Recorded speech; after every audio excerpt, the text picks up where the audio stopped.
Hi friends, ఈరోజు చాలా easy recipe చూపిస్తున్నానండి. టమోటా వేసి ఉప్మా అండి. చాలా టేస్ట్గా ఉంటుంది. అసలు తిన్నోళ్ళు కూడా చక్కగా తినేస్తారండి ఇలా చేస్తే. ఈ ప్రాసెస్లో ముందుగా ఒక గిన్నెలో 1 టేబుల్ స్పూన్ ఆయిల్ యాడ్ చేసుకోండి. ఇందులో పల్లీలు 2 టేబుల్ స్పూన్స్, పచ్చిశనగపప్పు 1 టేబుల్ స్పూన్ యాడ్ చేసుకోవాలి. తర్వాత ఆవాలు 1 స్పూన్, జీలకర్ర 1 స్పూన్ యాడ్ చేసుకోవాలి. తర్వాత ఇందులోనే జీడిపప్పు యాడ్ చేసుకోండి. టేస్ట్ బాగుంటుందండి జీడిపప్పు వేస్తే ఉప్మాలో. తర్వాత ఇందులో అల్లం ముక్కలు చిన్న పీసెస్గా కట్ చేసుకొని యాడ్ చేసుకోవాలి.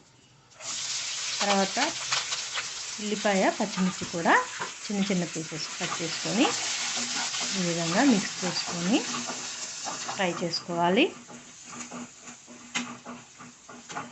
తర్వాత కరివేపాకు కూడా యాడ్ చేసుకోండి. ఇదంతా చక్కగా ఫ్రై అవనియండి. తర్వాత టమోటా ముక్కలు కూడా యాడ్ చేసుకోవాలి. ఇక్కడ నేను 2 టమోటాలు తీసుకున్నానండి. చక్కగా సన్నగా కట్ చేసుకోవాలి.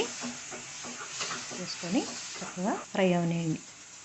తర్వాత ఇందులో చిటికెడు పసుపు కూడా యాడ్ చేశాను.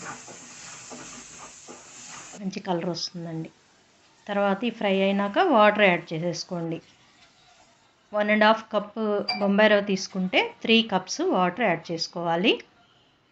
నేను 3 కప్స్ వాటర్ యాడ్ చేశాను. ఇందులో సరిపడా సాల్ట్ కూడా యాడ్ చేసుకోవాలి. బాగా మిక్స్ చేసుకోండి. తర్వాత మూత పెట్టుకొని వాటర్ని బాగా బాయిల్ అవనివ్వండి. చూడండి, ఈ విధంగా బాయిల్ అవ్వాలి. ఇప్పుడు ఉప్మా రవ్వ కూడా యాడ్ చేసుకోవాలి. ఇలా రవ్వని యాడ్ చేసేటప్పుడు మేము మిక్స్ చేసుకుంటూ యాడ్ చేసుకోవాలి, లేకపోతే ఉండలుగా అయిపోతుంది.